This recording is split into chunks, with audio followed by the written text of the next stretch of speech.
Oh my God, I just figured it out. Yeah? Peloton's a cult. Shit. I fucking knew it.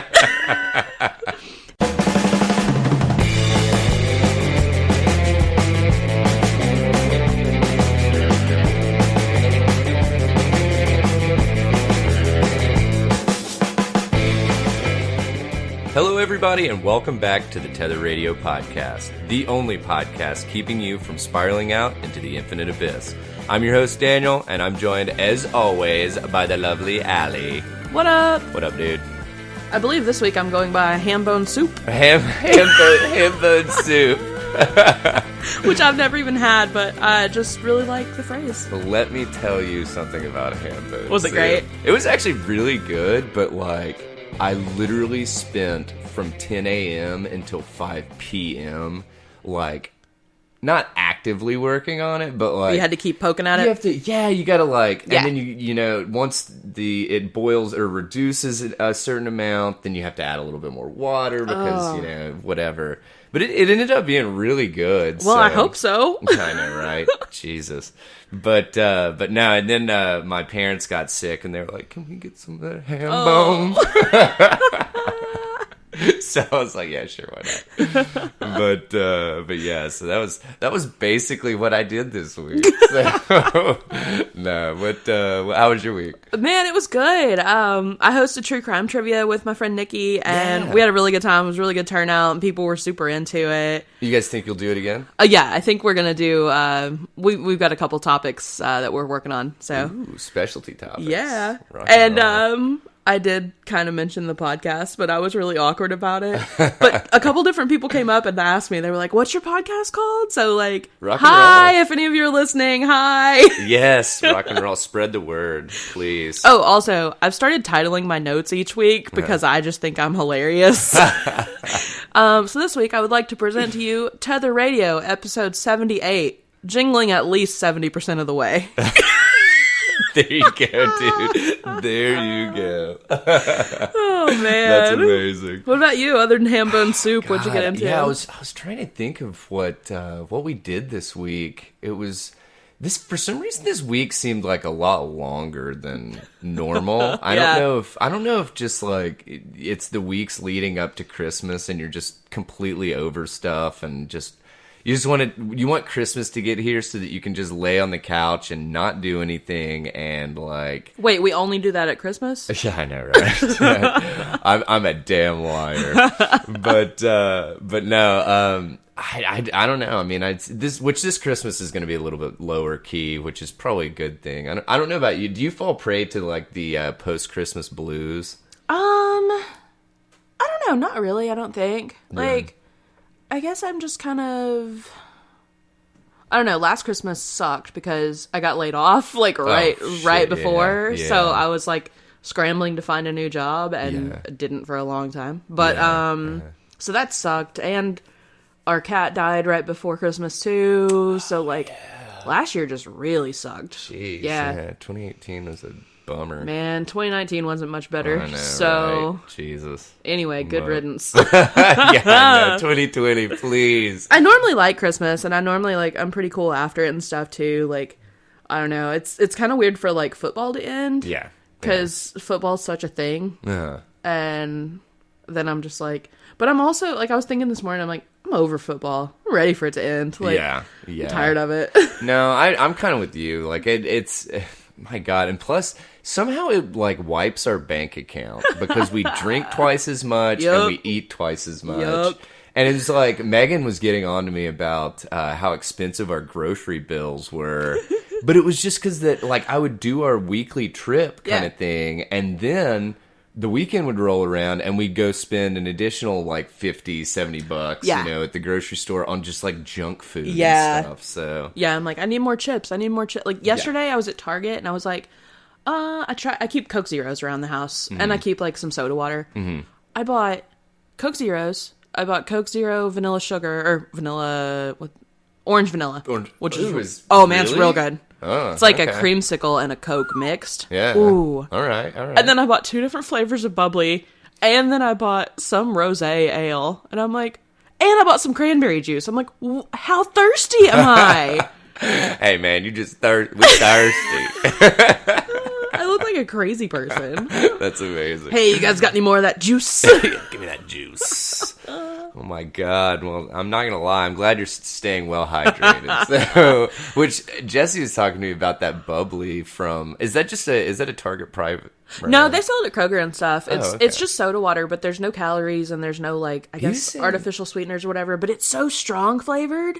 Oh, that's good. It's really good. That's kind of the reason that I don't like the seltzer waters. LaCroix is pretty wimpy flavor wise, and I like strong flavors. Yeah. Bubbly is intense. Damn, dude. Well, I'll have to check it out. Yeah. Yeah. And I've not met a flavor of it that's not been just great. Yeah. Yeah. Shout out to Bubbly if you guys want to sponsor us. Here we go. Yeah, native ad, dude, just now. But all right, well, rock and roll. Let's get into this damn thing. Yeah, man. We got a decent bit to go through for episode 78. Oh! I have a little breaking news from this morning. All right. Friend of the podcast, Nikki, posted in our Tether radio thing this morning. There's a guy that thinks he found Mothman. Where was that? Was that, surely it was Jersey, right? Because that's Mothman. That's a good question. Oh my God. This makes for bad radio. Okay, here it is. Trucker finds... That's in Baltimore. No, maybe I'm thinking of a different story. Trucker reports 7-foot-tall person with wings near O'Hare International Airport. It was Chicago, yeah. Chicago. It's funny. Oh my God. I was looking at this random thing and it was like, the top 14 mythological creatures ranked. And I was like, how do you go about ranking these? But the Jersey Devil was on there. Jersey Devil is so fun. Oh my God. Please, listeners, go Google a picture of what the Jersey Devil looks like. It literally looks like the photo that I saw looked like what a child in kindergarten would draw. If you were draw me a monster. Yeah, exactly. Yeah. It was just pieced together in the most bizarre manner. There was the Jersey Devil episode of Last Podcast on the Left is one of my favorite things. It's and great. they had what did they have? A kangaroo that they spray painted green. Oh, and they put stripes on it or something. It was something like that, yeah. It was just a mess. I think they glued fake wings to it or something. It was pretty incredible. Amazing. To say the least. That's such a good episode. Oh my God. Jersey Devil. But hey, keep the posts coming, Nikki. Yeah, thanks for looking out, man. We always got to know about cryptids. There you go, man. Well, all right. Well, how do we want to start this off? You got anything you're hankering? Hey, I got one. Since I am a thirsty boy, let's talk about these thirst tweets at Netflix. Ooh, okay. So Netflix is pretty great on Twitter. I'm a pretty big fan. They post a lot of funny stuff, and they've got a good thing going. But this week they asked companies to tweet things you can say during sex, but also when you manage a brand Twitter account. And it's the worst. The first one I saw was from Kettle Brand Chips, and their reply was, "You can go elbow deep in me." And I was like, oh, that's a funny Photoshop that someone made of a tweet that's not real. It's real. They really tweeted that as the brand. I'd like to know how many people got fired. I was going to say, somebody just got fucking fired, man. Rolling Rock replied and said, "We're rock hard." That's pretty cool. Ben and Jerry's said, "Do you want to take a lick?" Arby's, Arby's. They said, "Do you want more meat?" Boston Market, who I would think is the tamest lame thing, said, "You've been waiting for this stuffing all year." I love this. Oh my God, it's so bad. Absolute Vodka said, "Slow down, you want it to last." Some chip brand said, "Don't get it in your eyes." And Mr. Peanut, who is also hilarious, said, "I need a nut." Charmin, with those damn bear commercials, said, God. "My hiney's Charmin clean." Oh my God. I gotta go. Where are my pants? I gotta get out of here. Right. StubHub said, "Backstage pass included." DiGiorno said, "Sorry we didn't deliver." Jimmy John said, "That was freaky fast." Dude, these are like they're really great. Solid. Moon Pie is amazing on Twitter, and they said, "Please tell me I'm doing a good job." And Barkbox said, "I'm sorry you were disappointed with the experience. Will a toy help?" Dude, that is amazing. Oh, like it's kind of the worst and the best all at once. So that was that was the best thing on Twitter this week. I'll go ahead and say that is fucking incredible, dude. Oh my god, I was like, these can't be real. And they're like, I'm surprised that like some of these companies or some of these brands can get away with that. Like, I cannot picture. It's a bunch of like old fat white dudes that run Boston Market, and they're out here talking about waiting on this stuffing. Can't you just see, like, them having some meeting and their 26-year-old Twitter dude is like, we got a lot of likes on this. And they're like, absolutely not. Yeah. Never again. That is amazing. My God. Holy shit. Well, all right. Well, how about this? How about we stick with the food theme? Yeah. For a little bit. And let's talk about this low-cost airline opens restaurant to prove its plain food doesn't suck. So I thought this was actually kind of funny because, I mean, like, they summed it up pretty well in the article. But the first sentence confused me. Okay. Because they said, much like Donald Trump's hair, Boris Johnson's hair, and people who still use the phrase, cash me outside, how about da? Oh, that's, you don't know that. I have no idea. Like, that completely whooshed me. There was this girl on some shit talk show like Maury or something. Yeah. And she was like 14, but thought she was extremely white, but seemed to think she was from the ghetto, I guess. So she talked very, like, I don't know, hip hop. I don't know how to word how she talked, but so basically she was saying like, come outside and fight me. Oh my God. So like she kept saying cash me outside and wow. And the last part translates to how about that. But it was so dumb. Wow. It was like, also you weigh 80 pounds, you dumb little white girl. Yeah, seriously. My God. Well, apparently basically they were just saying that people have accepted that airplane food is both awful and completely beyond parody. Which I completely agree. Sure. I mean, like, Jesus, I can't tell you how many random things that I've eaten on airplanes that honestly, it was definitely billed as something different than what fucking arrived. But at the same time, you don't really go to a fucking airplane to get a good round meal. No, I mean, what can you do on an airplane? Like, they can't, like, it's not like they have, like, a whole kitchen or something. Yeah, exactly. But so this airline. Jesus. I'm really kicking this one off with a great start. Air Asia, and it's a Malaysian low-cost carrier, and they serve in-flight offerings that are so good, people have actually sought it out outside of the plane. Wow. So they've launched, on Monday, they opened their first Santan restaurant in Tea & Co. Cafe inside a mall in Kuala Lumpur. I don't know. And the entire menu is based solely on what they serve during flights. Wow. People were literally stoked about getting this food outside of the airline, which was kind of incredible to me. In addition to the fact that it's crazy fucking cheap. Yeah. Like, they were talking about some of the offerings included I'm gonna slaughter. Yeah, this is a bad pronunciation. Yeah, whole article. I apologize if you want to write in and take the time to correct me. I'm willing to take the time to read it, but I apologize in advance. Pak Nasser's nasi lemak, a combination of coconut rice, chili sambal, and chicken rendang.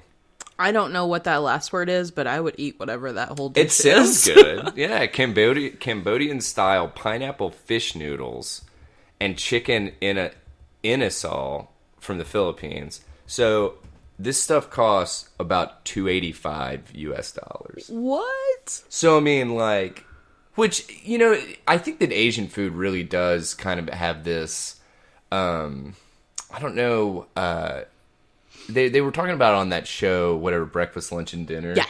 That it's like it has this, or people think of Asian food as being low quality because it's cheap. But in all actuality, it's like some of the best fucking food out there. Yeah. And like, it's kind of incredible. But $2.85, just fucking absolutely insane. Yeah. But so they were joking around, and they said that they were hoping that they would aspire to U.S. fast food chains like McDonald's, Burger King, or KFC, which all have locations throughout Malaysia.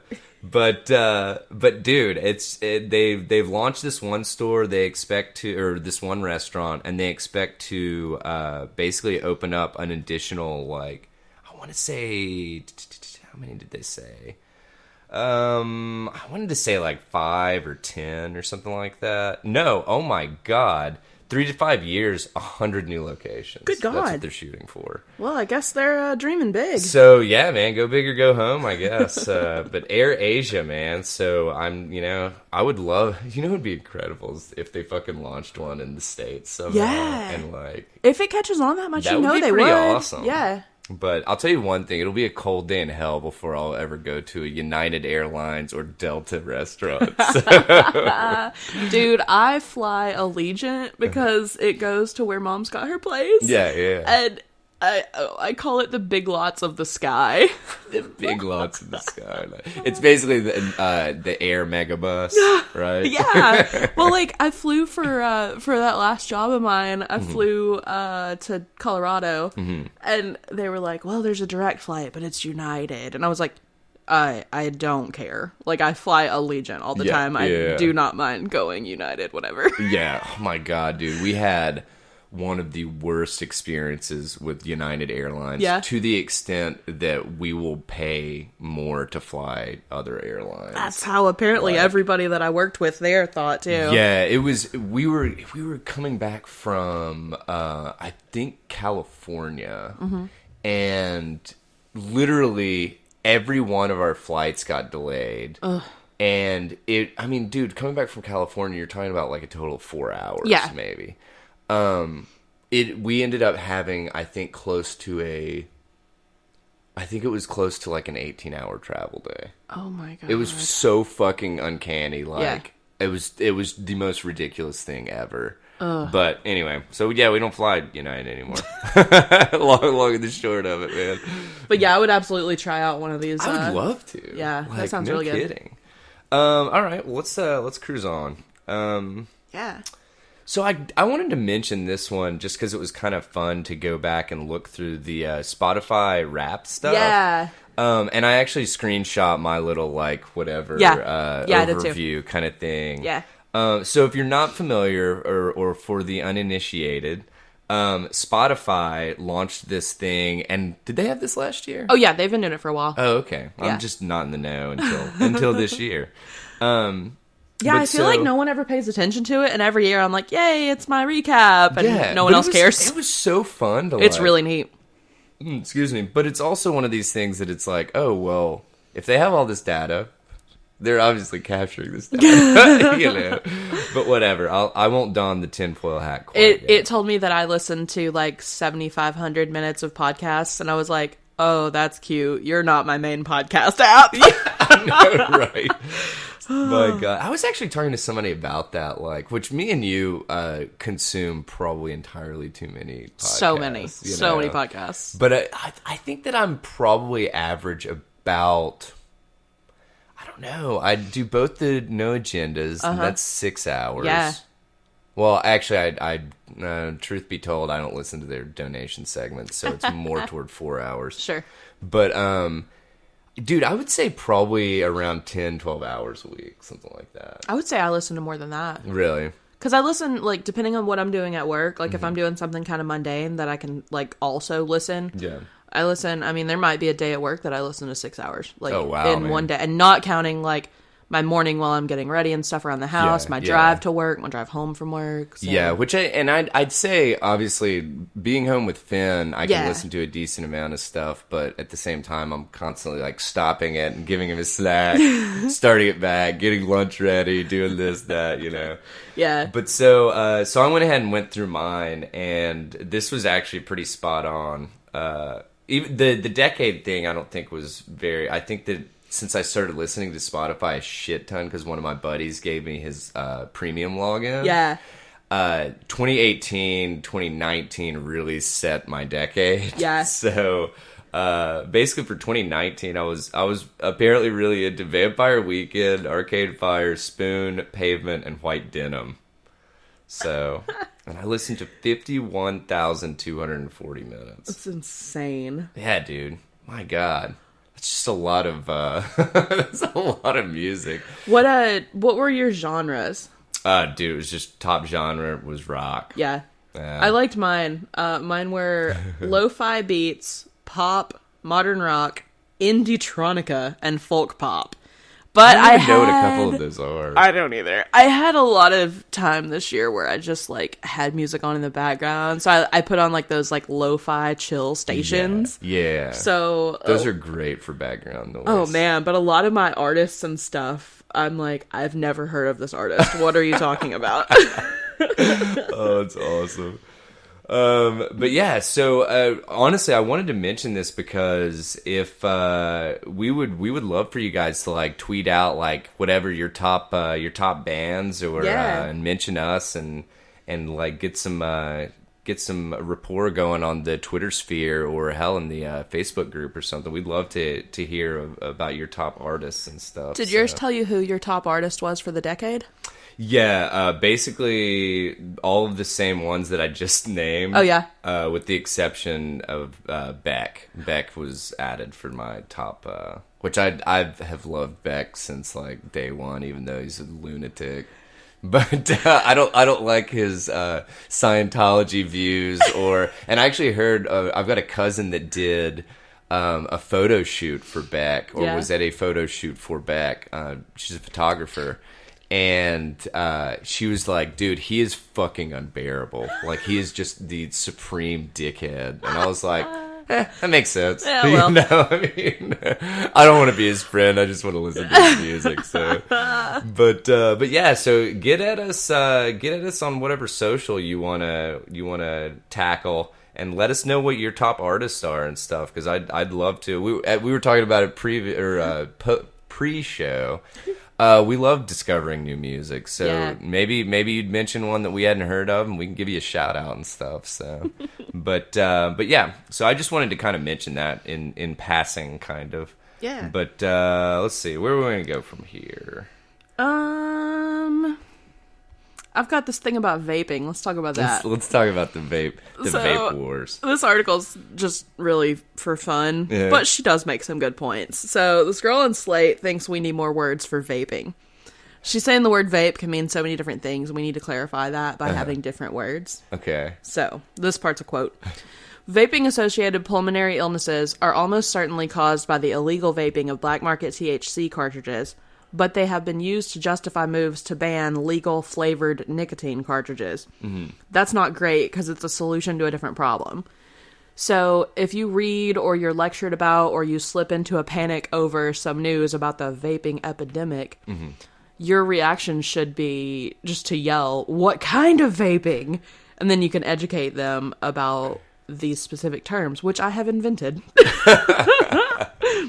Yes. So the terms should let you know who is vaping and what chemicals, is what she's saying. Okay. So you've got teen vaping, which is already in use, so that's a good start. A subsection of that is unlawful vaping. As with cigarettes, it's illegal to buy nicotine vapes if you're under 18. Okay. Most of teen vaping is also virgin vaping, which is vaping by people who have taken it up without a prior addiction to cigarettes. Okay. And that also applies to like adults. The virgin vaping. I like it. I like it. It's I good. like that. Because I know some people that started that. I'm like, why did you start vaping? Yeah. Like, what? And then there are people who are vaping to cut down on or quit cigarettes. Those are reduction vaping. And those are all the nicotine ones. Yeah. For your weed-based terms, we've got weed vaping, which is done with what's currently and more formally known as a dry herb vape. So in this method, you grind up the actual plant like you would for a joint, and then you put it in a chamber in a device that then bakes off the cannabinoids. In contrast, your bona fide THC vapes, as we're going to call them, they tend to be slimmer and pin-like, and they use an oil cartridge or wax with concentrated THC and maybe some CBD. These are more popular than weed vapes. There are also CBD vapes, which can contain some THC. The labels can get more complicated with prefixes like medical and teen and illegal, or maybe just dark. And she's saying the phrase dark vaping. It's like black market. Well, anything that's black market. That's exactly it. Okay. And then she also kind of concludes everything by saying the phrase smoking is this catch-all term that needs to be more specific too. Yeah. Like, I don't know, like myself, I don't know how many times I've seen friends of mine, like, meet each other, and one of them be like, hey, I'm gonna go outside, do you smoke? And the other one be like, well, no, but yeah. But, I mean, I don't smoke cigarettes. But thanks though. You know? So, like, if we just were more specific, like, but also it seems really presumptuous just to, like, someone you just met to be like, hey, man, do you smoke weed? Hey, I'm gonna go outside and hit this THC legitimate vape cartridge. Just like leave the zero gray area, dude. But yeah, I mean, like, this article was just a goof, but like it makes some good points. So No Agenda, Adam Curry, one of the hosts on there, he is a pretty big proponent for vaping. And I can't remember if he used to smoke and switched to vaping or what. But he is one of these people that he's really pissed off that the legislators and stuff are not drawing differences between like the Juul stuff versus the black market shit and stuff, because it really is. I mean, it's complete and utter misinformation. You know, I mean, like, okay, you know, the vast majority. Which I think that at this point it's gotten enough traction that people are wising up to the fact that it ain't the fucking Juul pods that are hospitalizing people. Well, it's just like they did with cigarettes. They banned like flavored cigarettes because they attracted kids. Then they banned flavored vape stuff because they attract kids. And it's like, okay, but really you're supposed to be 18 to buy them, so just leave it the fuck alone. And the other thing that they were talking about on No Agenda that was kind of an interesting point. Have you read about any like vaping related illnesses out of Europe? Or the UK? Because I haven't. But I don't know if that's just because I don't specifically follow their news as much. So I don't know. But I haven't. Which, and I mean, like, but I've also not sought it out, so I don't know. I guess I would have thought if something would have been up, then like it would have been on BBC or The Guardian or something like that. Something we would come across. We come across like the big, you know, I say big, those are the ones that I'm most familiar with. Sure. But I would have thought that they would have covered something, you know. It just seems endemic to the United States kind of thing. So is, you know, which brings more questions. But is weed illegal in those countries? You know, I don't know if weed is illegal. Is weed illegal in the UK? I don't know. That's a good question. So, if weed's legal, like, why would people be black market buying stuff? Shit. So, that's that a good could point. be it. That's a very good point. I don't know. There's a lot of questions to look into for that. Yeah, it's neat. But I do like the fact that it's like, hey, let's actually call it, you know, call a fucking spade a spade. Yeah. What, you know? Because I mean, I wish I had a buck for every time like somebody's like, "Do you smoke?" And it's like, you got to think about it. What do you mean by that? Like, do I smoke crack? No, I don't. I'm good on meth, thanks.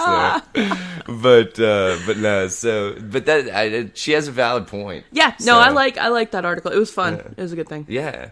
All right. So let's talk about. This is a hard fucking pivot. But did you see anything about the Biden? Like town hall, just thing? Barely, okay. And I was like, "This is stupid." So, and it is, and the reason literally the reason that I'm bringing this up is because this is where we are in politics. It's so ridiculous. We are literally living out the Jerry Springer of fucking politics. Yeah, now. we really are. And it's one of these things that it's like, I mean, it is just incredible that a presidential candidate, and I mean, hell, I obviously everybody's familiar with fucking President Trump and his antics. I don't have to bring that up, but yes, I agree, he's a lunatic. But it's just like in a town hall meeting, this guy, this older farmer, stands up, a retired farmer, whatever, and he's like talking to Biden. And he was basically talking about how it was weird that that Biden's son was working for this this fuel company in Ukraine when he had zero expertise like with that and all this stuff. Yeah, and he all but accused him like explicitly of like pulling strings and shit. You know? Yeah.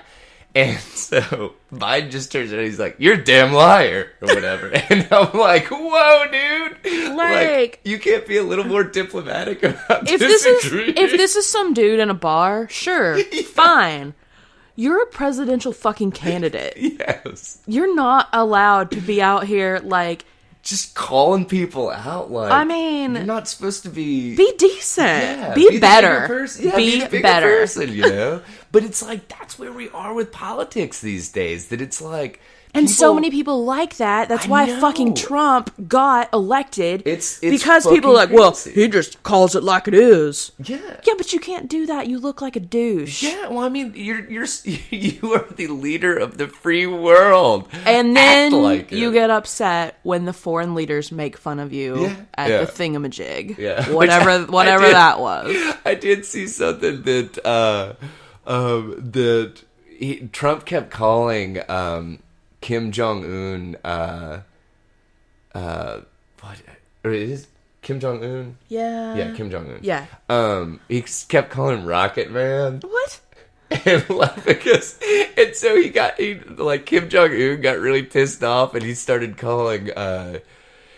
calling Trump something in return, and it was just, I mean, dude, it's just one of these things. Was that where he was calling him a dotard? A dotard? Yeah, a dotard. That's however what you was. pronounce that. I always see it written. It's dotard. Dotard? Okay. Yeah, it's dotard. Because I had to look up what the fuck it was. Yeah. And like, oh my god, dude, it's just, but that's the funny thing. That's what, I feel like all of this connectivity, that's what's brought us here, is because it's one of these things that these which they should be, these politicians should seem approachable, but it's also one of these things that it's like, dude, fucking, like, you guys are like elected and you're supposed to be professional about all this shit, and it's like, which obviously they're just humans anyway, and I'm sure we all fucking put them on these pedestals that they don't fucking deserve in the first place, But it just doesn't feel very presidential in the fucking least, dude. Right? Yeah, and that's why it's all of them. It's literally our politics are just like, we're in a fucking terrible spot right now because it's like they're fucking, whatever. They're on a fucking game show or something, you know? I mean, that's literally what the debates and stuff like, it all feels like outtakes, but like, this is the news. This is it, But I would totally recommend that everybody checks this out, because it's like uncomfortable watching it, because I mean, here this dude, now granted, I guess when you do these town hall setting type meetings, you're kind of asking for, people coming out of the fucking woodwork. But you have to expect that, and you have to be decent in how you answer. Yeah. You can say you're a damn liar a different way. And I think that's the long and the short of it. I absolutely did not happen to set that up. this. Yeah. Be better. Yeah. Be better. So it didn't end there. It was the best part. Yeah. Because then he's like, and plus, the old farmer guy was like, and plus, you're too old to be president, or something like that. And so Biden takes a snap at this dude, and he's like, well, you look sedentary, And I bet I can do like more push-ups. Kind of. He's like, let's get down and do push-ups right now. That feels very Trumpian. It's totally, dude. And that was the thing is like at the end of the article. Like, okay, come outside and fight me. You know, I mean. Right? Yeah. It's like, seriously, what is it? Cash me out? Cash me outside. But no, so he then goes on, or I'm sorry, he was also accused of being like Trump-like by this lady that was 94 apparently. Yeah, here we go. She told NPR before a Biden event Friday in Elkader, Iowa, that she was, quote, so disappointed in Biden. This is not the Joe I know. He sounded like Donald Trump in that clip. Ha. Yeah, I know, right? Biden wholly dismissed that comparison by saying, quote, Donald Trump, he makes fun of people. He belittles people. He lies. I don't do any of those things, period. It's just like... Okay. It's just incredible. Pretty sure he also called that guy fat. Yeah. Well, no, that's yeah. That was the other thing that he basically implied that he was fat by saying that I know you, or the guy said that he saw it on the news or something, and he goes, I'm sure you did, or something like that. I know you do. I'm not sedentary.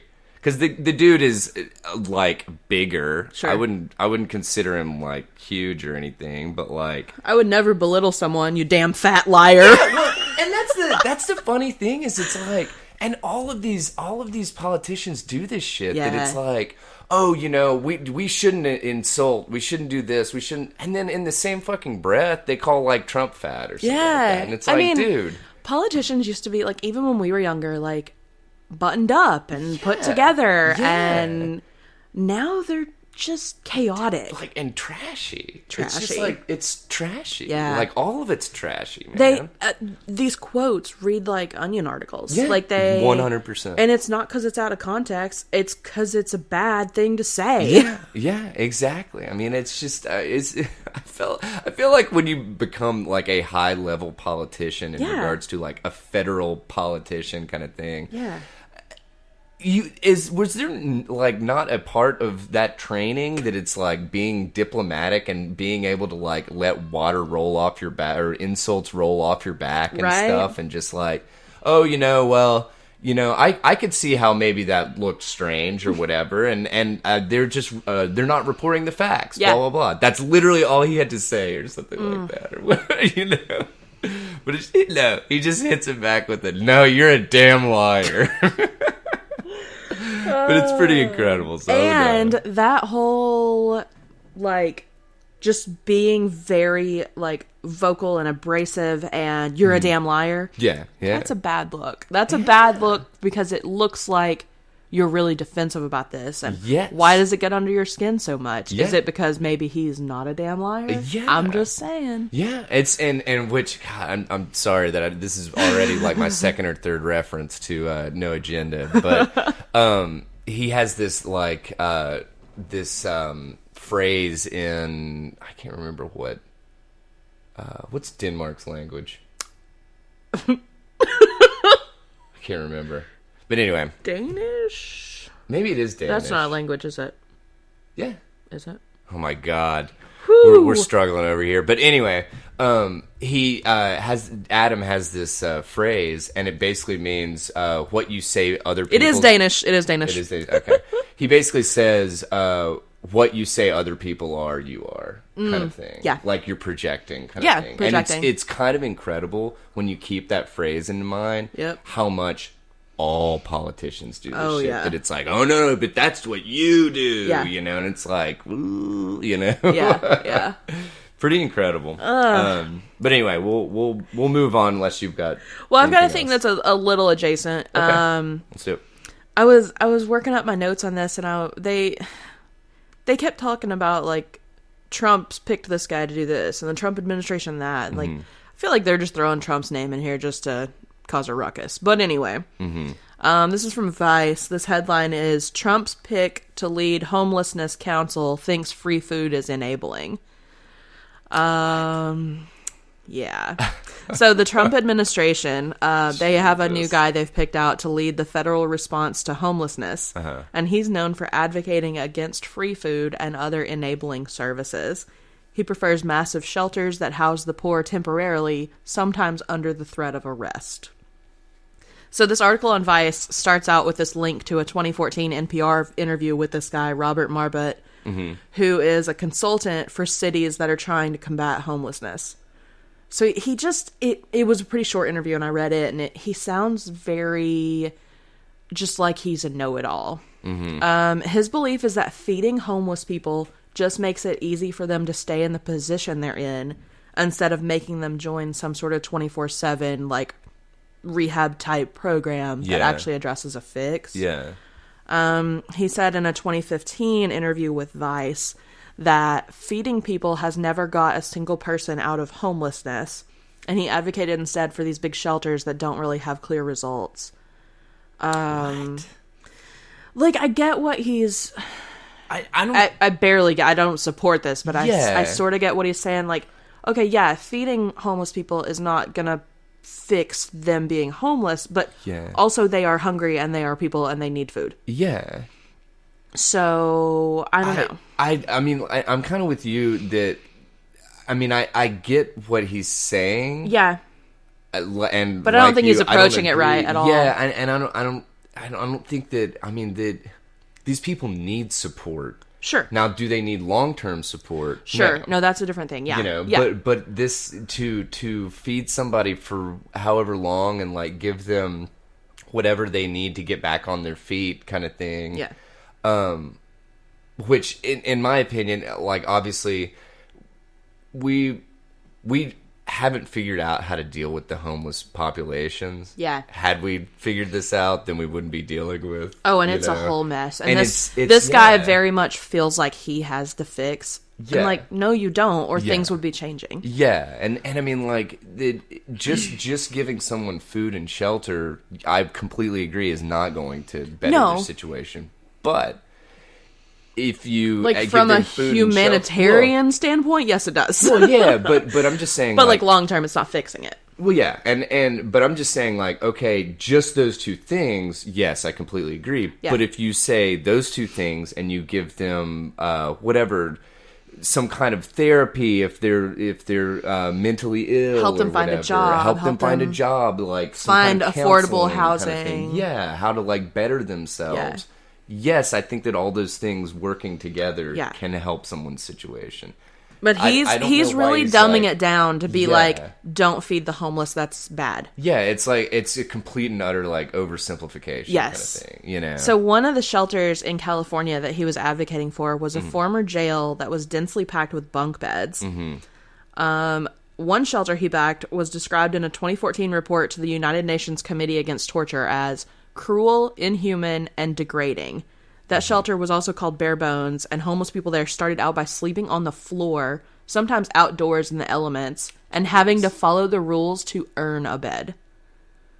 Hi, these are humans. Can we treat them like it? Yeah, man, that's pretty fucked. I'm not gonna lie. And they're not a good look. Yeah. The legal director for the National Law Center on Homelessness and Poverty said that these shelters that Marbut is proposing would be positive if people were provided other options too, or if people weren't just forced into these places by threat of arrest. And the White House is expected to release some sort of a plan about homelessness in the next few weeks. And it sounds like it's probably going to be pretty harsh from the way this article presented everything. Yeah. We'll have to keep an eye out and see. This guy just puts a bad taste in my mouth. Like, I don't know. He goes undercover as a homeless person. What? And he kind of talks about that, like, well, I understand where they're coming from. And I'm like, dude, you were homeless for 4 days, and that was by choice. Like, you had, like, your mansion or whatever to go home to. Like, you just were doing this almost as a bit. Yeah. To, like, get a better feel for what they were going through, but, like, you're not really in it. Yeah, he doesn't seem like a very good fit for the position, let me put it that way, right? But he's been doing it for a while, and I don't know, people seem to like him. But he was just very... I don't know. I have a hard time with people who think that because they walked a mile in your shoes, they understand your whole life. Like, no, that was 1 mile, dude. I walk a lot more miles than that. Yeah, no, I completely agree. You can't really understand this stuff unless you've lived it, in my opinion. And there is something respectable to put yourself in that position for a little bit, and that'll give you a little bit of an understanding. But to act like you really get it, no, you don't. Yeah, honestly, So I don't agree with the whole earning a bed thing. No. But like, how do you incentivize people to like follow the rules of like a homeless shelter and stuff like that? I mean, a lot of them have a lot of things where like if you don't follow the rules, you're out. Yeah. But to make you earn a bed? No, I mean, I completely agree. That's yeah. It's either you're going to take care of them in the shelter or you're not going to take care of them in the shelter. Yeah. In my opinion. So. And it kind of sounds like this guy realizes some of the stuff he's said in past interviews are bad, so he's kind of scrubbed like his own site to get rid of some of his like really? past stuff, and it's like, this stuff doesn't go away, man. Like, people know what you've said. Yeah, like, yeah, dude. You interviewed with NPR internet, right? and said this stuff. Like, that's not going away. Yeah, that's fucked, man. Well, honestly, we should keep an eye. Did you say that the White House was supposed to? Yeah, there's supposed to be a plan coming out sometime in a few weeks, but it sounded kind of vague on that. So I'll try to keep an eye on it and see. Yeah, that'd be super cool because I'd be interested to see if if they have different regulations or something or different rules in place. One thing he said that stuck out to me was like basically, a lot of cities have just certain areas where homeless people kind of congregate, and then a lot of like organizations or just individual people show up and feed those people there. And he's like, I mean, sometimes feeders would come by 4, 5, 6 times in a day. Like, okay, but they're not living high on the hog, dude. Like, they're not out here feasting. Like, they're probably bringing them soup or something. Like, but. I was weird. It just honestly the whole homeless situation is just super terrible because I mean like there's just so many things that play into it. Oh yeah, you know, and I mean like. Well, have you ever heard? And they mentioned this just barely in passing, but there's been cities that like have voted to give their homeless population one-way bus tickets out of town. Yeah, I actually saw something about it was either New York or San Francisco. Yeah, one of them. A bunch of big ones have done it. Yeah, I believe they did that. Which I mean, that that's doesn't just fix anything. It's not your city. Literally fixes nothing. You know, and I mean, it does lower your homeless population in your city, but you're also an asshole. Yeah, no, I completely agree. That shit's super fucked. Yeah, but. And the worst part is that, like you said, this shit gets voted on. Yeah. And like, and voted for. Well, this is this is the fix. This'll work. One-way ticket, man. But yeah, honestly, I'd be interested to see what ends up coming of this from the White House or whatever, or if anything does change. Yeah. So I wonder if it'll get any coverage. Like, I mean, again, we only hear when our politicians make weird quotes. We don't get real news. So yeah, I know, right? We gotta like make an effort to seek this stuff out. I'm sure like BBC or somebody like not we have to go out of our country to get actual news about our country. Stupid. It's so stupid. All right, so let's go a little bit lighter. Yes. How about that? Please. So I think that you've got some stuff in regards to backlash from Peloton. I have so much. And I will do a little backlash from, that's right, the YouTube Rewind 2019. Man, let's do yours first, because mine will take a minute. Yeah, that's cool. So if you are roughly Allie and my age, then you are in the... starter to mid-years of your 30s. Oh, dude. I don't know why I thought of this, but yesterday I was, like, straightening my hair or something, just poking around, and I was absentmindedly thinking, I was like, if I had had a kid when I was 16, that kid would be a grown-ass adult now. Yeah, dude. Like, how insane. Dude, I'd like, oh, my God. Just, like, some friends of ours, sure, like... They got married and immediately had kids, and they got married before, like, Megan and I, and they've got, like, 7-year-olds and stuff, and, like, it's weird enough to think about 7-year-olds, but, like, Yeah. To think about, we could have children in college. Yeah, that is... Man, that makes me feel old. Yeah. Well, if that doesn't make you feel old enough, go ahead and tune in to the YouTube Rewind 2019. Holy shit. Ugh. I realized, I was like, oh, I'm with it. I'm with it. Oh, anytime I think that, Reddit. I get shot down so hard. Oh, dude. Well, I had to explain, what was it Megan asked me about? Because since I'm on Reddit all the fucking time for the show, I still get like little like whatever blurbs and memes and stuff like that. Yeah. And it's just, I still have to look half the shit up. Yeah. Like it's just, it doesn't make sense to me. Like, but anyway, so with the YouTube Rewind, if you were living under a rock in 2018, you might have not heard about the 2018 YouTube Rewind. But basically what it was is to showcase like the content creators and stuff for YouTube. Mm-hmm. But the 2018 one basically was under fire because they didn't really do that. What they did is they took like big names, like I think Will Smith like fucking introduced it or something like that. And weird. Like, yeah, and it was just like shit that really didn't have to do with like YouTube. Yeah. But it was just like big artists and stuff. And it got just torn the fuck apart, like completely. So everybody was frothing at the mouth for YouTube Rewind 2019. And it is receiving about as much praise. Not not quite as bad as the other one, but as of right now, it's sitting at 2.5 million whatever likes and 5.8 million dislikes or whatever, which is great.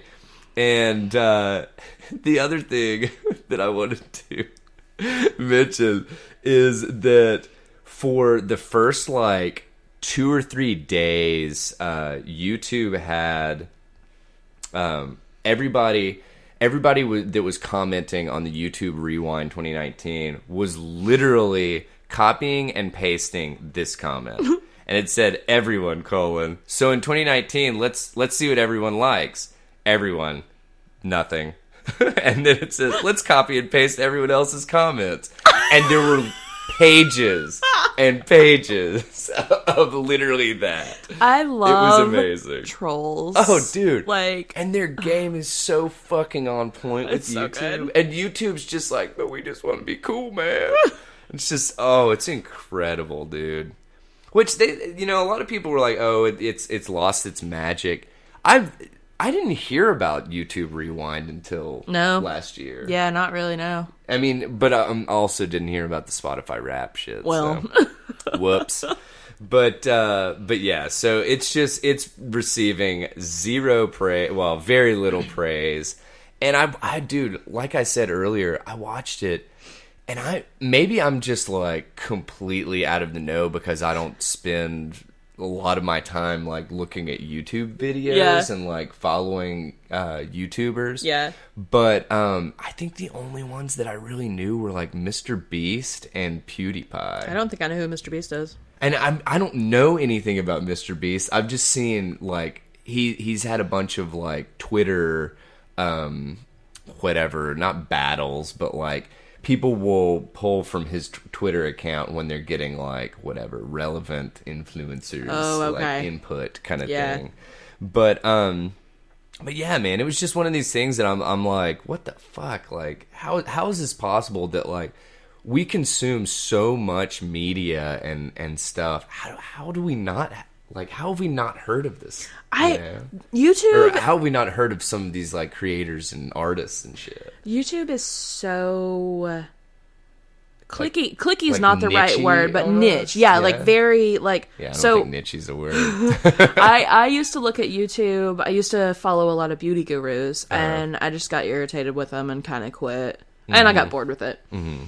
And so like that's a whole thing. But then there's still like subcategories of that. Like I was watching some of the old school beauty people and not like the trendy ones that are getting like new makeup collections coming out and stuff. So even though I was involved in the beauty stuff, I'd be like, who the fuck is this guy that's got stuff at Ulta now? And that was, I think there's like a transgender dude that I'd heard of that did makeup tutorials or something like that. I don't know. I can't remember his name. I don't know who's trans. I could be wrong.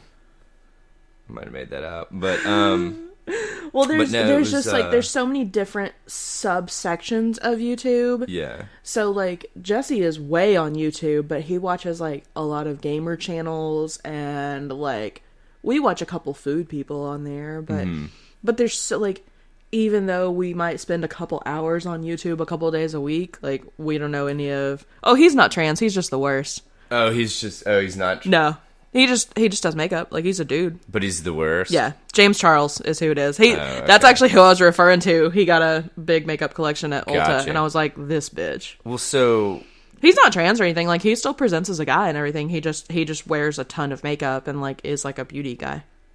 Huh. Okay. I'm sorry.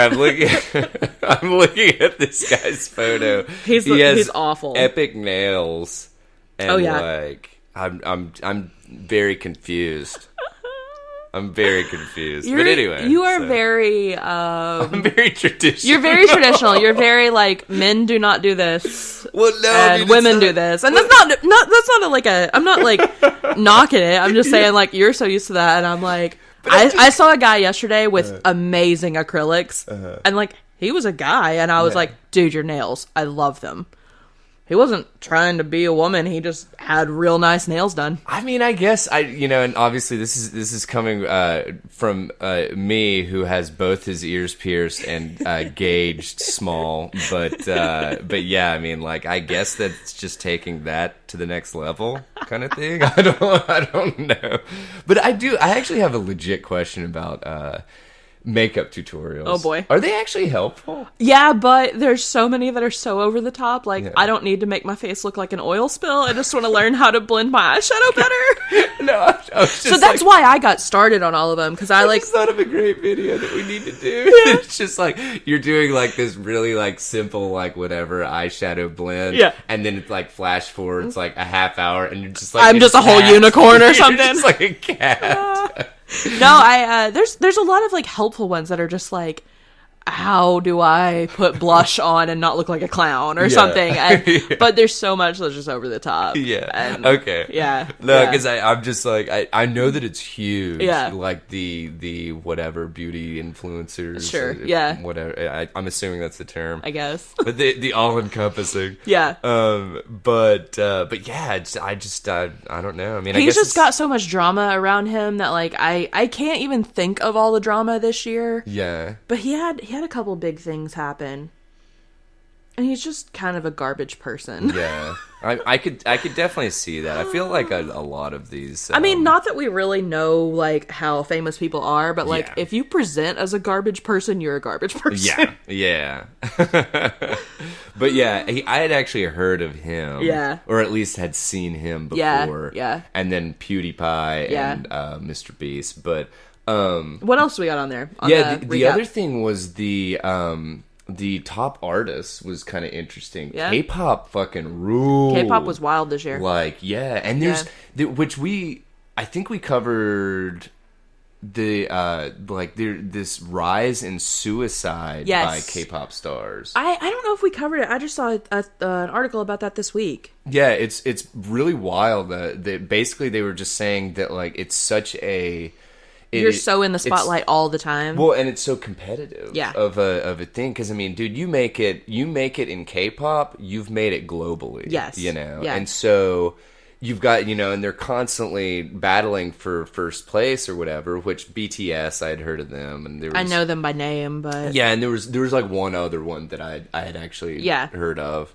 But man, it was just wild to watch this thing. And it's like, these people have amassed tens of millions, sometimes hundreds, or 100 million views. Yeah. And I've never fucking heard of. Yeah. Which I'm not going to be like, oh, well, if I hadn't fucking heard of you, you don't fucking deserve it, man. No, but like, it's just bizarre. It's weird that we have arrived in this spot of you can be such a huge presence like Twitch streaming. Yeah. And it's like, dude, you are raking in millions. Yeah. And only like 20% of the population actually fucking knows who you are. Well, that's like just even in like the podcast world. Mm-hmm. So Chapo Trap House makes fucking, last I looked, 142,000 and change a month on Patreon. Yeah. Not counting, I'm sure they sell merch. I know they go on tour. Yeah. Like, not counting that stuff. Yeah. Not counting ads. Yeah. I'm not sure if they have ads. I don't know. But, like, it's that's just so wild. much money. And people that are super into podcasts you didn't know who they were. No, right? I don't, yeah. And I'm always like, gotta make that Chapo money. Like, but like, gotta make that Chapo money. But it's such a thing. What kind of it's political, material? but it's really good. Really? Like, I think I'm gonna join their Patreon because shit, really? They release 2 episodes a week, but 1 episode each week is only on Patreon. Okay, so gotcha. Like, I've started listening just in the past few weeks, and I really like them. Like, I'll have to check it out. Yeah, I like them a lot. Yeah. Awesome. Yeah, I started listening just to be like, why are they so successful? What can I learn? Yeah. And they just, I mean, not to say we're the same, but like they kind of remind me of us. There's just more of them, but they just kind of talk about they're super mainstream news. They're very political and stuff, but but they just kind of shoot the shit and talk about the news. Yeah. But it's good, and I need to keep up with more politics, so that's a good way of doing it too. Well, dude, and honestly, I mean, that's kind of what we try to do here at Tether. Yeah. Like you said, just the fact bring you the news you might have missed. Bring in the news that you might have missed, and just have a conversation about it. Yeah. And try to see it from all the perspectives. Yeah. Try to go at it with an open mind and all that stuff, because in a world that everything is fucking biased, I feel like we hope that we are at least less biased than the rest, right, if nothing else, and hopefully approaching complete and utter, middle ground. But I think we can all agree that Jeffrey Epstein didn't kill himself. I knew that's where you're going with that. Yes, we can. Which Allie totally just hit us with the fact that she got a shirt. Yeah, I just searched on Amazon and there was a pretty good one. It was fairly cheap. Oh, that's fucking awesome. That should be here in a couple days, and I'm just gonna. I won't wear it to work. Although work would probably get a kick out of it. Yeah. But I'll probably wear it all the time outside of work. We need to come up with a Tether Radio podcast, and then on the back, Jeffrey Epstein did kill himself.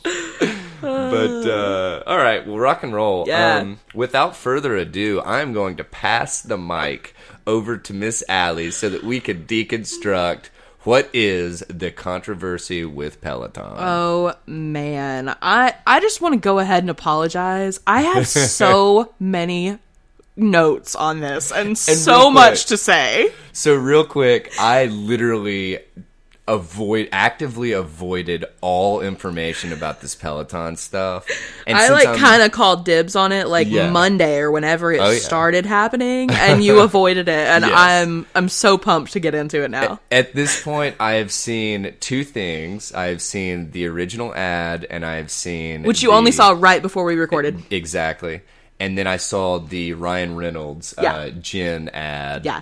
That has the same actress. Yeah. So, without further ado, take it away. So, I think everybody knows there was a Peloton commercial. This guy gives his wife a Peloton bike for Christmas, and she takes a bunch of short videos. I think it's implying she's posting them to her social media. Mm-hmm. She's already really pretty, and she's lean. And then the next Christmas, she has apparently made a video montage of the whole year of her working out, and she's like, I can't believe how much it changed my life, and the internet is not having it. So what was like, because so really quick, yeah I understand, like, that's a big purchase, so I kind of get like the whole I want it for Christmas. Yeah. But now if it was unsolicited, see, and there's that. There's the whole it's like whoa, bro, pump the brakes. There's a lot of people being like, this is implying that he thinks she needs to trim down, which she's already very lean. Yeah, and like she's an actress, and also good luck being like, hey wife, you're fat, Merry Christmas. Like, it's a bad look. It's like buying a fucking vacuum cleaner for like someone, you know? You don't do it. No. So, okay, but for real, I love spin class. I think Peloton is a super cool concept, and I would be over the moon to get one of their bikes as a gift. Yeah. And to be able to do their classes and stuff at home. But the bikes start at like $2,200. That's so much money. You know, and I'm sure I could have looked this up, and I probably need to anyway. And I might actually be actively looking this up while Allie goes on. But the whole thing that we were talking about, like $2,200 stationary bike, or at least this starter pack. Yeah, that's their basic one. I don't know how high they go.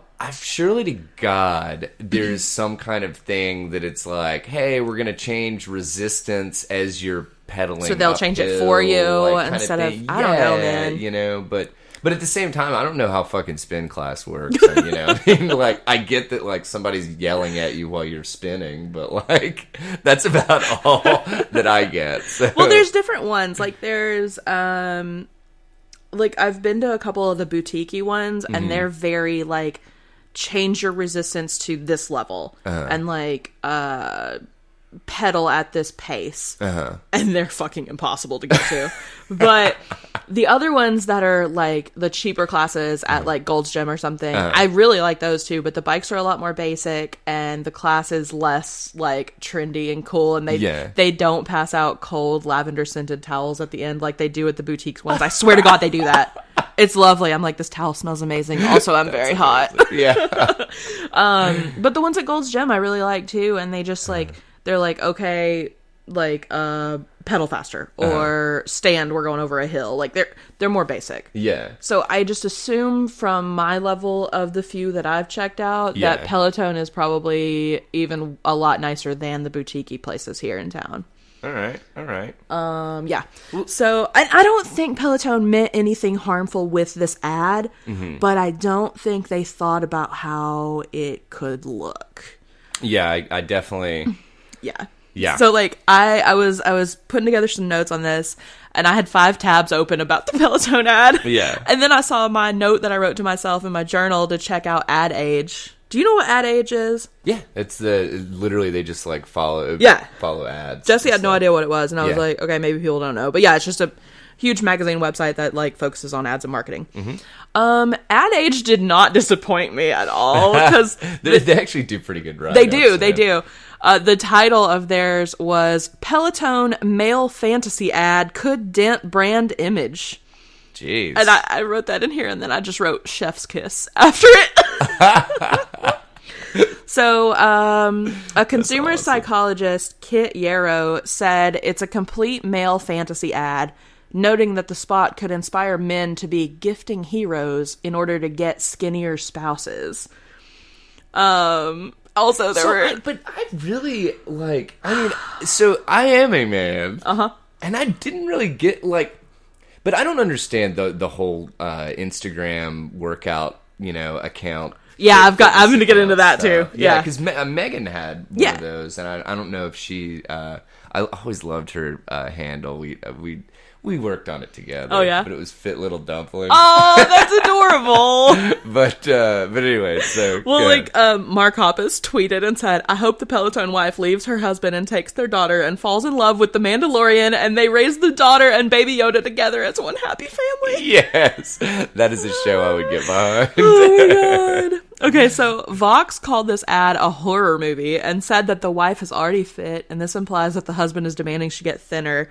I saw a bunch of headlines and tweets that were also saying this is a Black Mirror episode. Oh, that's hilarious. And, you know, honestly, once, because Allie was like, what I want you to do is the second time watching this, look at the woman's facial expressions. Yeah.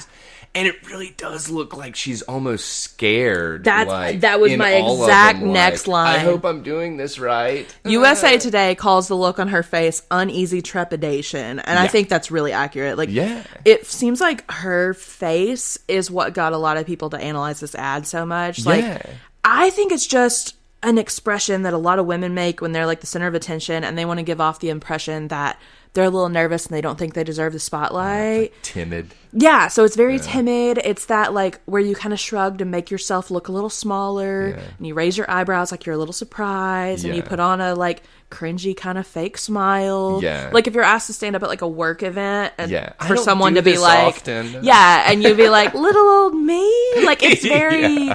And then she looks at him with that face after presenting her year's documentation of devotion to the bike. And it just really feels like she's like, please approve of this. Oh my God, I just figured it out. Yeah? Peloton's a cult. Shit. I fucking knew it. That USA Today article was brutal. Really? It ended with saying, it's clear this woman doesn't need a Peloton. She needs a good therapist and a divorce lawyer. Jesus. Right? AV Club said the Peloton wife has some Stockholm syndrome. Like, come on. I feel like some of this is reading into... I mean, literally, we're talking about a 30-second ad. Right? Like, settle down. Like, I completely understand the perspective of, like, oh, you know, first of all, she's being gifted this bike that, like, whatever, she doesn't need in the fucking first place kind of thing. But I'd also, like... Yeah, it's just it was a weird ad in the first place. Yeah. Sorry, I just smacked my lips again, and that was like the second or third time. I apologize, but it was one of these things that I kind of was on board with it up until she is giving him this presentation at the end. That was montage weird. of like, here's a year's exhibit of me working out. Let's like, sit down so that I can show you. Yeah, it's like real weird. How dedicated I was to. Yeah, it was just weird. Well, that was weird. I think it sucks for people to assume that someone's thin, meaning they're fit, because like I'm not thin and I could outpace some thin people in a spin class. Oh, yeah. And like I could absolutely outswim you. Like I could swim you under the table. That's not the way to put that. I could swim laps around. Sure. But like just like how some people aren't runners even though they're skinny, and some people are runners and they're not skinny. Yeah. And at the end of the ad she says she's so changed, and everyone online is like, bitch, would you lose 4 pounds? I'm like, change can mean more than just losing weight. Like, she could have wanted to increase her endurance, or maybe like a personal, emotional growth. Yeah, a stress relief. Just like getting into a habit of working out. Like, just because you're thin doesn't mean you're fit. And you might need to be in better shape. Like, I don't know, maybe she had bad cholesterol or something. I don't know. You can boost that HDL with exercise, I'll tell you that much. And maybe it just gave her more confidence. Like, if she set some goal and she was able to hit it, like, that was just like a personal growth thing, you know? I don't know, but I don't know. And I think... I just think it's incredible, like, how much... Well, okay. This is what news is in the United States. We're in the year... Well, no, I'm sorry. We will be in we're very close to a presidential election. Yep. And this is the news that we're receiving. It's like... What the fuck is going on in the United States, man? Well, I think also, like, the social media aspect of it. Like, I think there's a lot of women who treat it as a place where you have to brag and show off things about your life. And, like... speaking of that, little small tangent. Yeah. So, we were talking about on a previous episode about how Instagram was getting rid of likes as a trial thing. Right? Huh. Or was it Instagram? Yeah, it was Instagram, but they've not got rid of them. Okay. So... I was wondering... Why not? First of all, why not? Second of all... We need to follow up on that. Yeah, exactly. Does it still... Like, are posts ranked by likes? I have no idea how they're... Like, because are they just getting rid of the likes actually displaying, but then like the algorithms are going to know, obviously, I don't know what the like count is, and like I don't know what that algorithm does to decide what to show people. Yeah. But yeah, I just looked and I've still got like numbers of likes on other people's stuff. Yeah. So I don't know. We'll have to follow up with that, that. I wonder why they didn't get rid of that. I don't know. Huh. Well, no, I think there's a lot of people that think they're just performative on social media. Like, they feel this pressure to, like, show off, like, what a nice husband I have. Yeah. He bought me a Peloton. Or, like, to log every time they work out. Like, which if you want to log that on like a fitness app or your own journal or something, sure. Or if you want to post it on social, do it. But like, I just think it's sad for the people that think like, well, the people that almost require it, yes, kind of thing. Like, right? Are you going to the gym just to say, "Hey, I went to the gym"? Yeah. Or are you going to the gym to work out? Yeah, yeah. And like, I post sometimes like when I have worked out or something, but like, I used to go to spin class twice a week at 6 a.m. and I was not posting some video of my zombie ass stumbling into the gym in the dark. Yeah. Like, nobody cares. Yeah. Like, I don't know. And well, if that's your thing, if you're like, I'm on Bookstagram, so like, if you're on like Fitstagram or whatever, I don't know, but like, if that's your thing, fine, like, embrace that. But to just feel this pressure to like, I don't push my Bookstagram thing on everybody because no one cares. Yeah. Like, most of my real life friends don't read, and that's fine. Yeah. But, like, if I was super into fitness, I wouldn't, like, post that on my main Instagram or Facebook or something. Are the worst, oh, dude, that's man. A cult. That is a fucking cult. but yeah, no, I completely, I just said no also. I'm trying to cut down on all my fillers. But I completely get where you're coming from. Yeah. I don't understand how we've arrived at this spot, you know? Yeah, I don't. Social media really gets a lot of people in a weird spot. Yeah, because social media, originally, it was like networking. Yeah. Now it's become this thing that it's like everybody's striving literally to have the most likes or to get the... Which I completely fell prey to this on Reddit. I made a comment the other day and I got like 250 likes on that comment or whatever. And I was like, oh my God, I know, Megan, I just doubled my karma. Yeah. That means nothing. You know? I earned some imaginary points today. Yeah. But now it's weird. It's weird, the psychology that for a fact these fucking social media companies are taking into account. Yeah.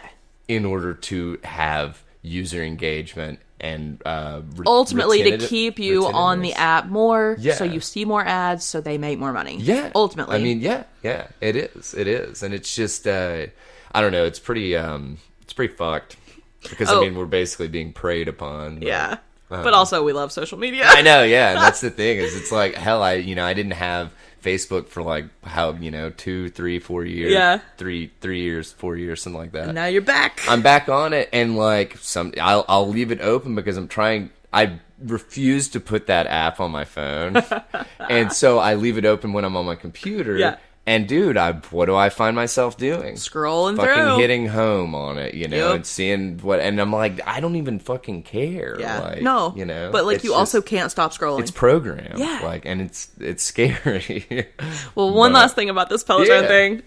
Friday night, Ryan Reynolds tweeted this ad for his gin featuring the Peloton wife herself. That was wild. It's so good. So she's at a bar with a couple of friends and they're like toasting to new beginnings. And of course they're like, this gin's really smooth. We can get you another. So like, yeah, it's a gin ad, but it's also real outspoken. Yes. So one of her friends tells her she's safe here. And I mean, I guess for that actress, like, if you can't beat them, fucking join them. Yeah, no, dude, I'm telling you. I guarantee you that Ryan Reynolds paid some cash money for that, man. Also, if Ryan Reynolds approached me to record anything, I'd be like, I'm on my way. Where do I need to go? Yeah.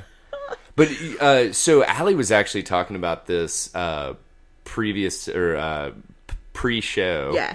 And we were kind of wondering if there's some kind of legal... I'm afraid she might get sued. Just it looks bad. Like, yeah, because, I mean... Yeah, I mean, it looked... That, in my opinion, that was a lot more... I don't know what the word... Risque. Than the like first very... one. Yeah. You know what I'm saying? Than the original ad. That's very... Okay, yeah, we see why you thought this, and also... Yeah, I was being abused and I left my terrible husband. Yeah. Yeah. It was ballsy, but I love it. I think it's great. That's where I love comedy. Because it's on the fucking fringe. I love ads and I always have. And I think like any sort of like an ad that has like it's a series of ads, or like the Bud Light night and the whole dilly dilly and all that. Like, everybody gets so excited when there's a new one. Yeah. You're like, oh, there's a new dilly dilly guy. Yeah. And like, oh, the Bud Light Platinum night and stuff. Yeah. And like, but yeah, like people, I mean, I think other people also like these series and stuff. And this feels very much like a series because it's presenting, you know, the same lady and an immediate follow-up. Oh, yeah. And it's almost like watching a comic like be released, you know, whatever, week to week kind of thing. Yeah.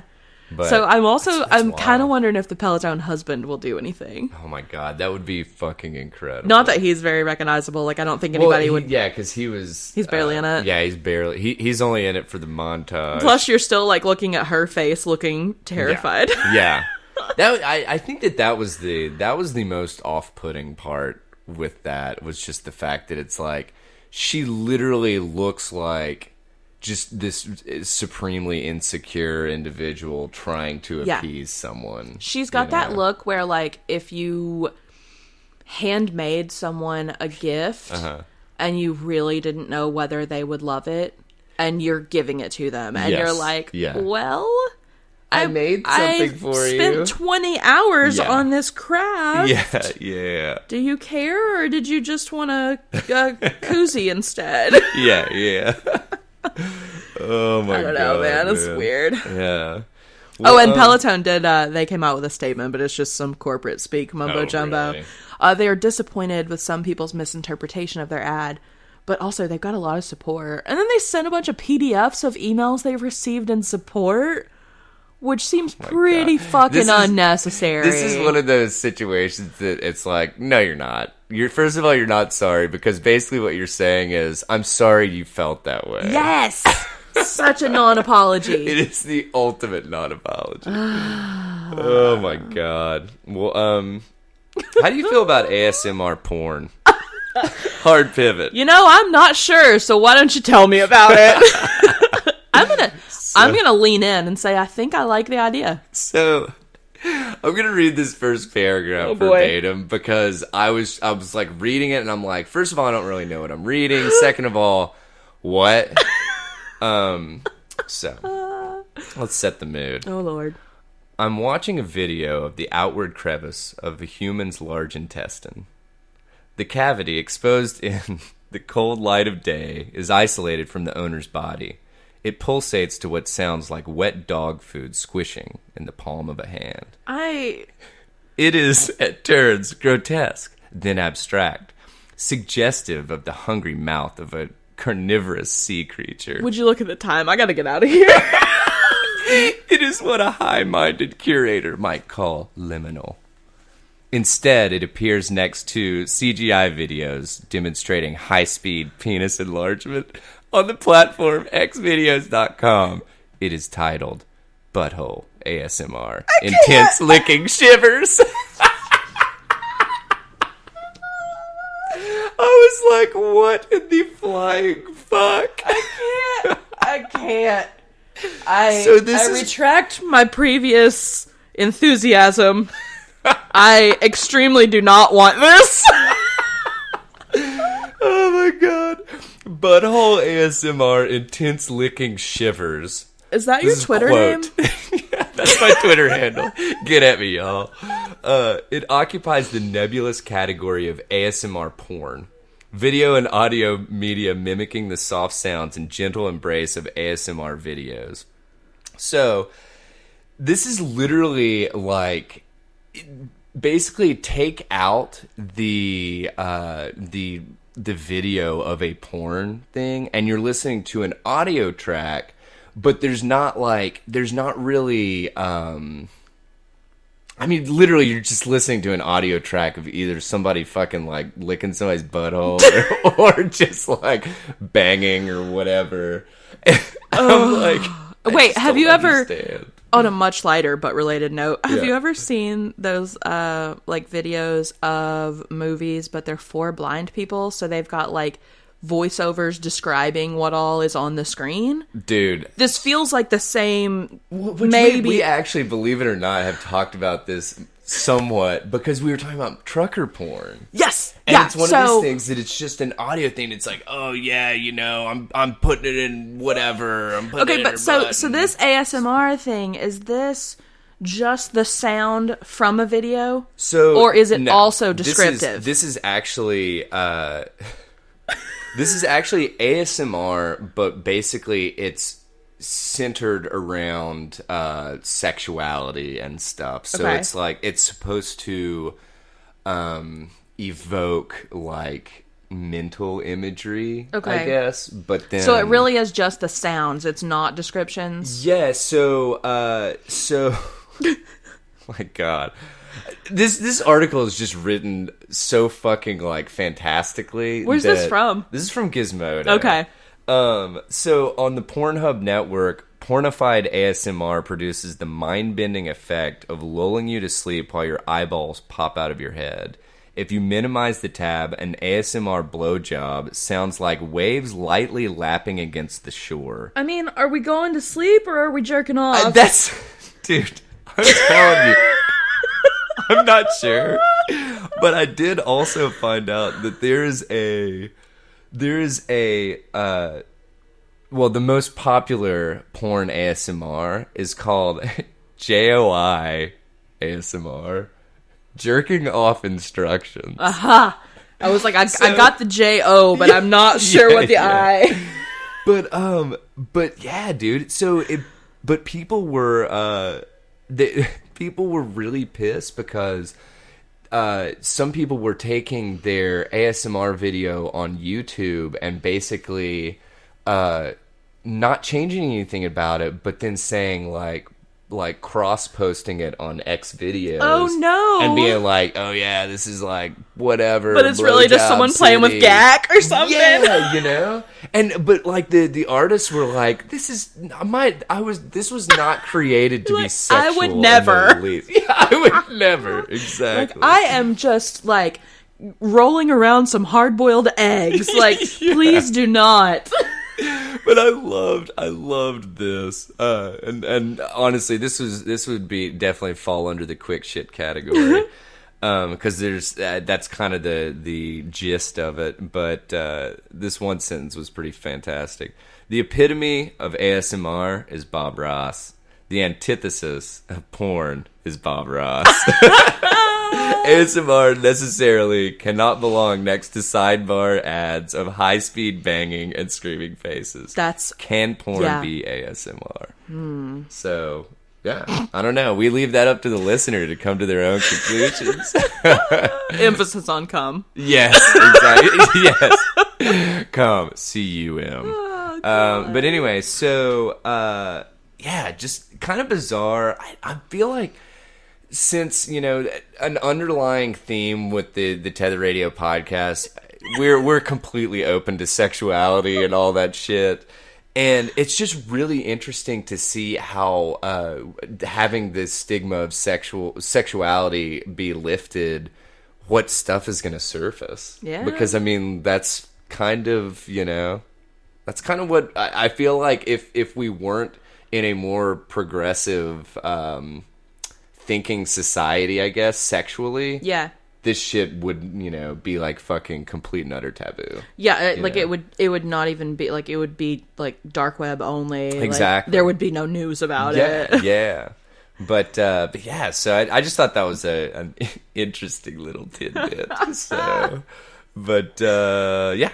So what else we got left? I think I'm exhausted on my stuff. Okay. You have anything? I've got one last thing that I'll do semi-quickly, and then we'll get on out of here. And this was just kind of coming back to the Facebook stuff in regards to spreading misinformation or just fucking like complete and utter lies. So I pulled this one from CNN. A Facebook rumor about white vans is spreading fear across America. Have you seen anything? Dude, I'm such a dork. I saw this on your list of stuff, but I didn't click on it or anything. Uh-huh. I was totally thinking of the shoes.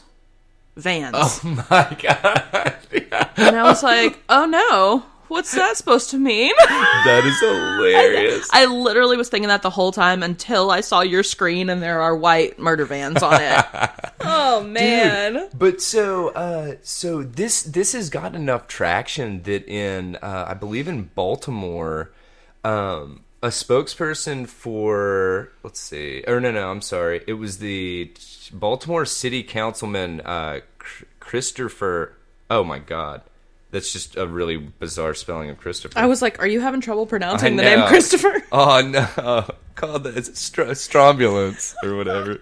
All right, so he basically was saying, hey, watch out for white vans kind of thing, and make sure that you're, here we go. Don't park near a white van, and make sure to keep your cell phone very close by in case someone tries to abduct you. Like, that was straight up a quote from... Wait, who's this guy? This was the Baltimore mayor. Oh, no. He made, like, a legit, like, fucking statement about this shit. Oh, Jesus. Well, so obviously him giving it whatever credence he gave it has just perpetuated this shit to the point to where, like, people... They were talking about this one guy in... let's see, where was it? It was in Detroit. People were following this guy around just because he has like a run-of-the-mill Ford like van. A woman actually followed him around. When he pulled over, she like addressed him, or no, he went back and like talked to her, and she was like, "Oh, I'm an undercover cop," but she wasn't an undercover cop. Oh, good. Which that's fucking illegal. Yeah. Impersonating a fucking police officer. Yeah. And then he asked why she was following him, and she said, "Are there any children in your van?" What? And so, like, people are actually getting harassed over this completely unsubstantiated, like, fucking Facebook rumor. And it's just, what they were talking about is how this occurred is the Facebook algorithm, whatever that fucking nebulous thing is. It basically picked up on this shit and almost like accidentally made it go viral, kind of thing. So it's just really crazy that I mean, this is kind of where we are now. That like if you say it loud enough and long enough, people take it as fact. Oh yeah, man. You know, and it's just fucking wild. I just think it's insane that shit like this can come about, and literally just because Facebook, whatever, decides to throw it on everybody's feed.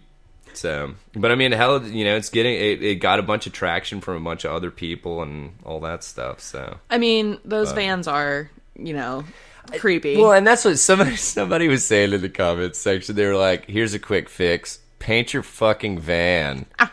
But at the same time, it's like, you shouldn't have to fucking like change the color of your car just because you picked up some. I mean, dude, these vans. I feel like not any, but majority of like contractors or painters or you know, it's some kind of but if you have a logo on there, it's not as sketchy. That's a good point. If you're just driving a murder van, yeah, I'm thinking of it as a murder van. Yeah. Every time I think about like vans like that, I think about Workaholics. Did you ever see that? No. So there's they bought drugs from this guy named Carl, and he had this like nondescript like gray van that he drove. Yeah. And somebody spray painted rape van on the side of it. And then he was like, "Well, I can't drive that around." So he put a G in front of it. Grape. And it was like the best. I love it's that. It's just the dumbest shit ever. If you hadn't seen Workaholics, man, I'm telling you, the first like 3 or 4 seasons were fantastic. That's really good. But anyway, so don't believe everything that you read on Facebook is pretty much the take home from this shit. But they were saying that like this one post got shared 151,000 times. Okay, boomers. Like, what? Yeah, dude. Like, man, people are so like eager to believe weird shit like that. Like, think of all the like urban legend type stuff when we were growing up. Yeah, yeah. You know, like I don't know, like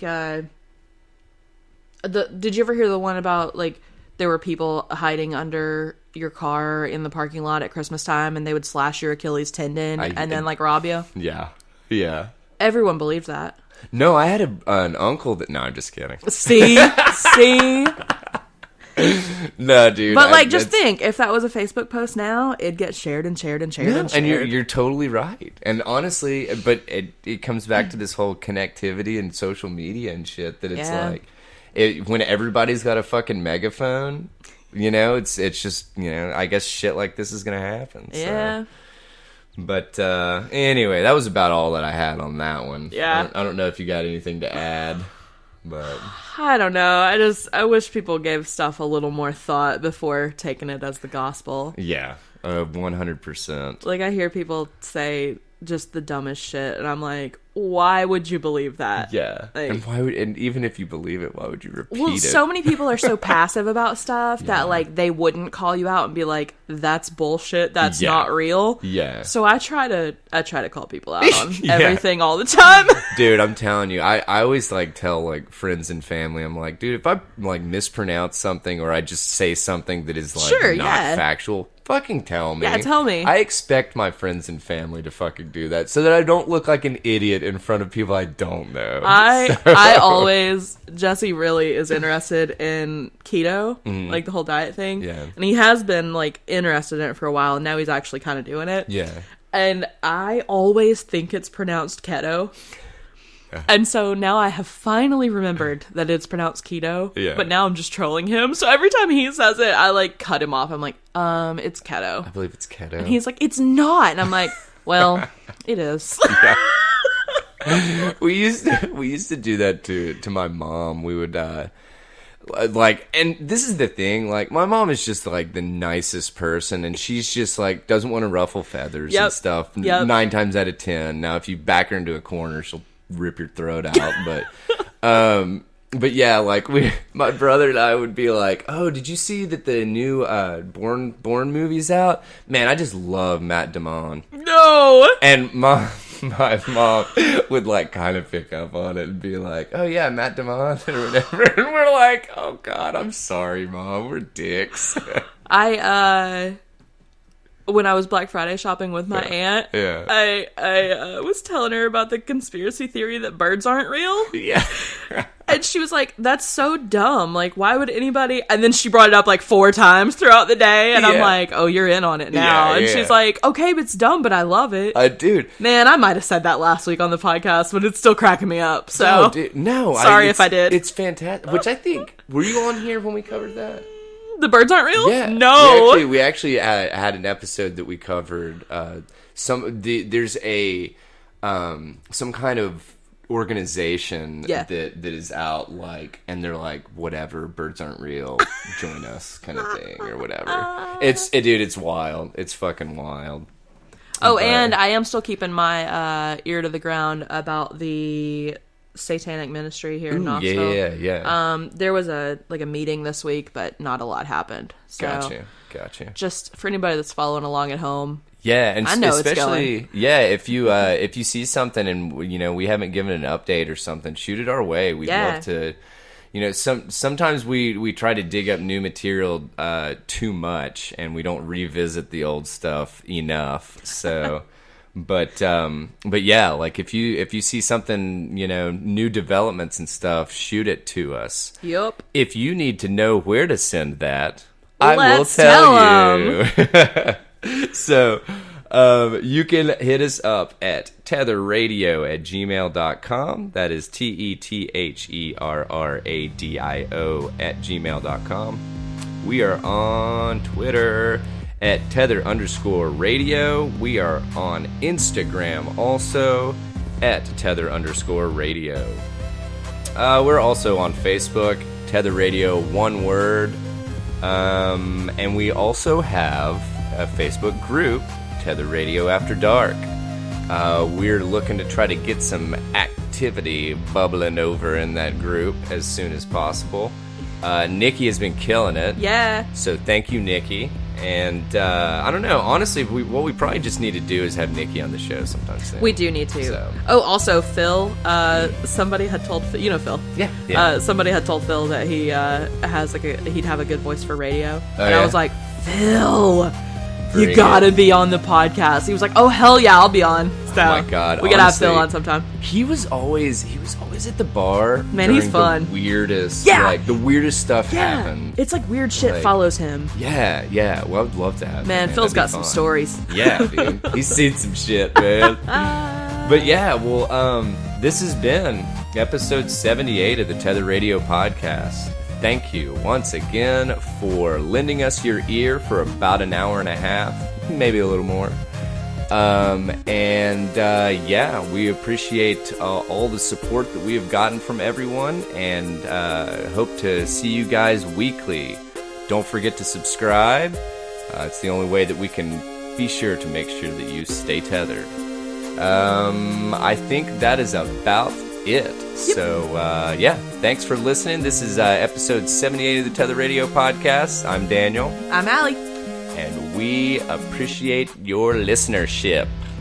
Join us next week, friendos. See you then. Bye.